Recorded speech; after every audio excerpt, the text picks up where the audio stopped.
Senior নায়েব আমির পীর সাহেব চরমনাই রহমতুল্লাহ আলাইহির সুযোগ্য সাহেবজাদা খলিফা হযরত মাওলানা মুফতি সৈয়দ মোহাম্মদ ফয়জুল করিম, হযরত মাওলানা মুফতি সৈয়দ মোহাম্মদ ফয়জুল করিম।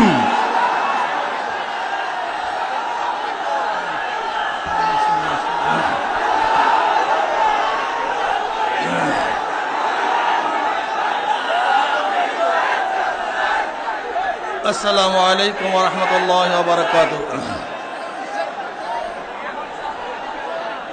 নাহমাদু ওয়া নুসাল্লি আলা রাসূলিহিল কারীম। আম্মা বা'দ, ফাআউযু বিল্লাহি মিনাশ শাইতানির রাজীম। বিসমিল্লাহির রহমানির রহিম। ফামান কানা ইয়ারজু লিকাআ রাব্বিহি ফালইআমাল আমালান সালিহান ওয়া লা ইউশরিক বিইবাদাতি রাব্বিহি আহাদা। সাদাকাল্লাহুল আযীম। সবাই দুরূদ শরীফ আল্লাহুম্মা সাল্লি আলা সাইয়্যিদিনা ওয়া নাবিয়িনা ওয়া শাফিঈনা ওয়া হাবিবানা মাওলানা মুহাম্মদ সাল্লাল্লাহু আলাইহি ওয়া আলা আলিহি ওয়া আসহাবিহি ওয়া বারাকা ওয়া সাল্লাম। আল্লাহুম্মা সাল্লি আলা সাইয়্যিদিনা ওয়া নাবিয়িনা ওয়া শাফিঈনা ওয়া হাবিবানা মাওলানা মুহাম্মদ সাল্লাল্লাহু আলাইহি ওয়া আলা আলিহি ওয়া আসহাবিহি ওয়া বারাকা ওয়া সাল্লাম। আল্লাহুম্মা সাল্লি আলা সাইয়্যিদিনা মুহাম্মাদিন নাবিয়্যিল উম্মি ওয়া আলিহি ওয়া সাল্লাম তাসলিমা। ইসলামী আন্দোলন বাংলাদেশ কর্তৃক আয়োজিত মূর্তি অপসারণের দাবি নিয়ে আজকে মহাসম্মেলনের সম্মানিত সভাপতি আমাদের শ্রদ্ধাভাজন আমির হযরত পীর সাহেব চরমনাই দামাত বরকাতুল আলিয়া, নেতৃবৃন্দ, সকল স্তরের তৌহিদ জনতা, আপনারা আজকে সমাবেশের উদ্দেশ্য সম্পর্কে সবাই জানেন। 92% মুসলমানদের দেশের সুপ্রিম কোর্টের সামনে মূর্তি স্থাপন করা হয়েছে।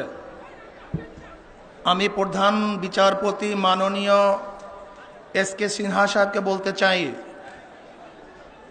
আপনি যে চেয়ারে বসেছেন সেই চেয়ারটা হলো নিরপেক্ষ চেয়ার।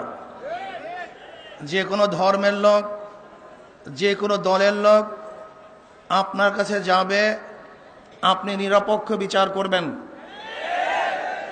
কিন্তু আপনি সুপ্রিম কোর্টের সামনে যেই মূর্তি স্থাপন করেছেন সেই মূর্তি কোনো নিরপেক্ষ প্রতীক নয়, বরং হিন্দুদের প্রতীক। আপনি চেয়ারে বসবেন নিরপেক্ষ চেয়ার, আর স্থাপন করবেন সাম্প্রদায়িক মূর্তি। বাংলাদেশের মুসলমান কোনোদিন এই মূর্তি মেনে নিতে পারে না। আজকে বাংলাদেশের অবস্থা আমরা কি দেখছি? পহেলা বৈশাখের নামে মঙ্গল শোভাযাত্রা। আমরা কি দেখছি? পহেলা বৈশাখের নামে ঢোল বাদ্য এবং বিভিন্ন ধরনের হিন্দুদের কৃষ্টি কালচারের সংস্কৃতি স্থাপন করার ষড়যন্ত্র চলতেছে। আমরা কি দেখছি? বাংলাদেশে টিসিতে গরুর গোশ পাকাবার কারণে বাবুর্চিকে মারা হয়েছে। আমরা কি দেখেছি? বাংলাদেশের নারায়ণগঞ্জে গরুকে কেন্দ্র করে একজন মানুষকে মারা হয়েছে। আমরা কি দেখেছি? প্রাইম মিনিস্টার ভারতে সফরে যাওয়ার আগে হঠাৎ করে বাংলাদেশের বিভিন্ন জায়গায় জঙ্গিবাদের উত্থান হয়েছে, কিন্তু সফর শেষের পরে কোথায় লুকিয়ে গেল জঙ্গিবাদ? কোনো জায়গায় জঙ্গিবাদ খুঁজে পাচ্ছি না। আমরা কি দেখছি? 2 মাস আগে, মাত্র কয়েকদিন আগে ভারতের প্রধান সেনাবাহিনী প্রধান এসছেন, আবারও বাংলাদেশে নতুনভাবে তিনি সফর করবেন। কারণটা কোথায়? ভারতের প্রধান সেনাপতি মাত্র আমাদের দেশে সফর করার পরে আবার 2 মাস পরই বাংলাদেশে আসার কারণটা কোথায়? এগুলি সব অশনীয় সংকেত। এগুলি বাংলাদেশকে বিক্রি করার চক্রান্ত চলছে। প্রাইম মিনিস্টার, আপনি ভারতে গিয়েছেন, সব কিছু দিয়ে আসছেন, কিছু নিয়ে আসতে পারেন নাই। সব কিছু দিয়েছেন, কিন্তু আপনি বাংলাদেশের জনগণের জন্য কিছু নিয়ে আসতে পারেন নাই। বরং আপনি যে ইলিশ মাছ নিয়েছেন নিজে পাক করে তাদেরকে পরিবেশন করতে পারছেন, কিন্তু বাংলাদেশের জনগণের জন্য আপনি কিছুই আনতে পারেন নাই। শুধু তাই নয়, আমরা দেখছি আজকে যারা মানুষকে নিরাপত্তা দান করবে, তাদের কাছেই মানুষ হত্যা হচ্ছে, খুন হচ্ছে, গুম হচ্ছে। কয়েকদিন আগে মাত্র পরশুর পত্রিকায় দেখবেন, প্রথম আলো পত্রিকা আসছে, ডিবি পুলিশের মাধ্যমে ছিনতাই এবং তাদের মাধ্যমে চাঁদাবাজির কারণে মিলিটারিরা তাদেরকে অ্যারেস্ট করে থানায় সোপর্দ করেছে। আমরা কি দেখছি যে আজকে তথাকথিত মুক্তিযোদ্ধার দোহাই দিয়ে যারা বক্তৃতা করে তারা শুধু বলে এইটা মুক্তিযোদ্ধার চেতনার খেলাফ, এইটা মুক্তিযোদ্ধার চেতনা না। এমনকি তকির বাবা নারায়ণগঞ্জে বক্তৃতা দিয়েছে যে সংবিধানে বিসমিল্লাহ থাকবে, যদি মানুষ জানতো তাহলে মুক্তিযুদ্ধে অংশগ্রহণ করতো না। আমি প্রশ্ন করতে চাই যে আপনার 6 দফার মধ্যে, 11 দফার মধ্যে, 21 দফার মধ্যে কোনো জায়গায় এদেশে মসজিদ থাকতে পারে এরকম কোনো দফা নাই, মাদ্রাসা থাকতে পারবে না কোনো দফা নাই, বিসমিল্লাহ রাখা হবে না কোনো দফা নাই, ইসলাম অনুযায়ী মানুষ চলতে পারবে না তার কোনো দফা নাই, আজকে দাড়ি টুপির কটূক্তি করা হবে এরকম কোনো দফা নাই। আমি বিশ্বাস করি যদি বাংলাদেশে এরকম কোন দফা দেওয়া হতো যে বাংলাদেশে ইসলাম পালন করতে পারবে না, তাহলে এদেশের মুসলমান কোন অবস্থাতে মুক্তিযুদ্ধ করতো না। 6 দফার মধ্যে ইসলামের বিরুদ্ধে কোনো কথা নাই, সেখানে ছিল মানুষের অধিকার কি ফিরিয়ে দেওয়া। আজকে মানুষের অধিকারকে আপনি কি ফিরিয়ে দিয়েছেন? আজকে বাংলাদেশের মানুষের বাক শক্তিকে আপনি জব্দ করেছেন। আজকে বিরোধী দলকে বিভিন্ন ডান্ডে এবং মামলার মাধ্যমে তাদেরকে ঘরে ঢুকতে বাধ্য করেছেন। আজকে ইলেকশনের মাধ্যমে আপনি সমস্ত প্রশাসনে ইলেকশন উপহার দিয়েছেন। আজকে বাংলাদেশে আপনি জোর করে ক্ষমতায় বসাবার দুঃসাহস দেখাচ্ছেন। শুধু তাই নয়, 92% মুসলমানদের দেশে সুপ্রিম কোর্টের সামনে গ্রিক মূর্তি স্থাপন করার সাহস ইসকেসেনা পেয়েছে। আমরা বলবো অতি বিলম্বে ওখান থেকে মূর্তি সরিয়ে নেন। যদি মূর্তি সরানো না হয় আপনাকে সরানো হবে।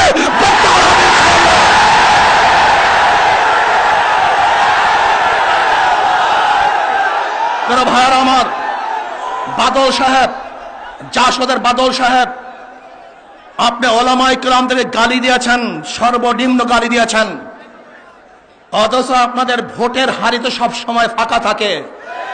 এদেশের জনগণ আপনাদেরকে কোনো অবস্থায় গ্রহণ করে নাই। টক শোর মধ্যে বড় বড় বক্তৃতা দেবেন, নিজের পরিষদে বক্তব্য দেবেন। বাদল সাহেব শুনে রাখেন, যদি মুসলমানদের বিরুদ্ধে বক্তৃতা দেওয়া হয়, ইসলামের বিরুদ্ধে চক্ষু তোলা হয়, ওই চক্ষু তার শরীর থেকে বের করে দেওয়া হবে।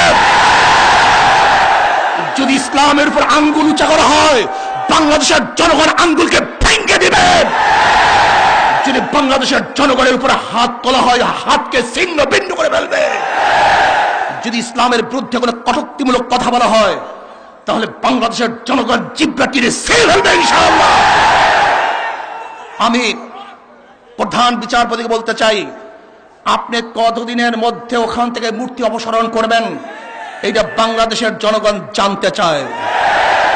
আমরা আইন হাতে তুলতে চাই না, আপনি আইনকে হাতে তুলতে বাধ্য করবেন না।